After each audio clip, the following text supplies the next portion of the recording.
안녕하십니까. 한경복 의원입니다. 본 의원은 오늘 본회의에 상정된 군산시 행정기구 설치조례 전부 개정 조례안에 대하여 의결에 앞서 한 말씀 드리고자 합니다. 지난달 27일 제2차 본회의 이후 군산시의회 전 의원은 2년 연속 지방교부세 감소로 인하여 군산시 재정 위기 상황에서 예산안 심의에 몰두하고 있었습니다. 예산안 심의에도 부족한 시간에 법률에 따라 서둘러 조직 개편을 해야 하는 상황이 아님에도 행정기구 설치조례 전부 개정안을 긴급 안건으로 상정할 만큼 시급한 일이었는지 묻고 싶습니다.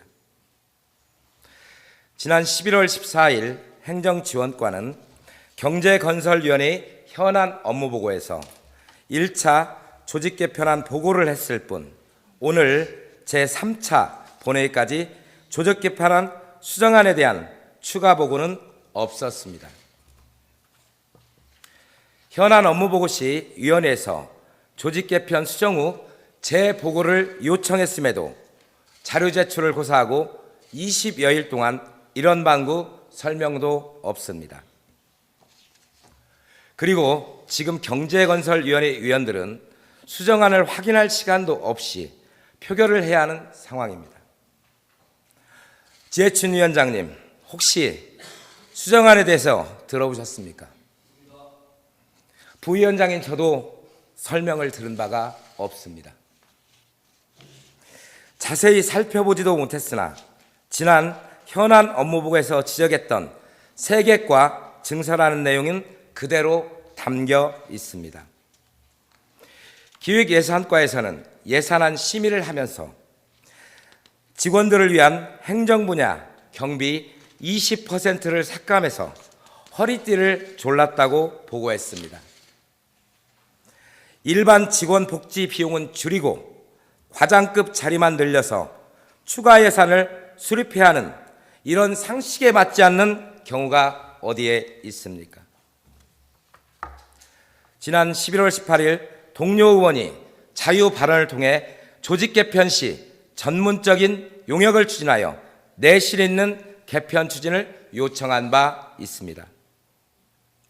불과 한 달도 지나지 않아 이 같은 과정 없이 셀프로 조직 개편을 강행하는 것은 의원의 발언조차 우습게 생각하는 작태가 아닙니까?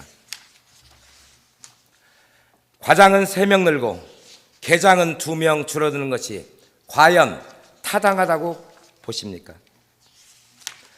효율적인 조직 관리를 하려면 과장은 줄고 계장이 늘어야 하는 것 아닙니까?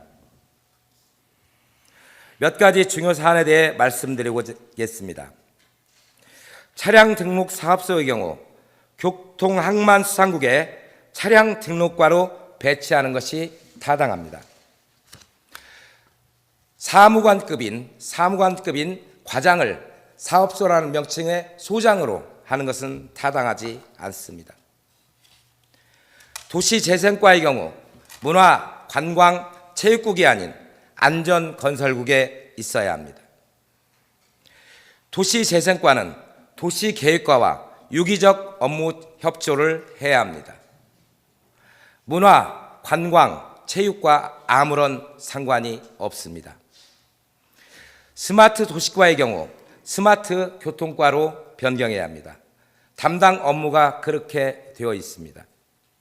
행정지원과는 왜 이 순위로 가야 하는지 납득이 가지 않습니다.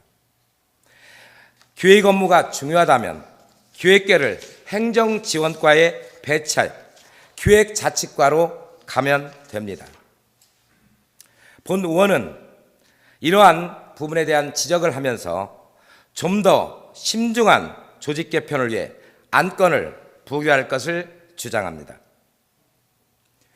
추후 논의를 통해 제대로 된 조직 개편을 해야 합니다. 의원님들의 올바른 판단을 부탁드리겠습니다. 이상으로 의사 진행 발언을 마치겠습니다. 감사합니다.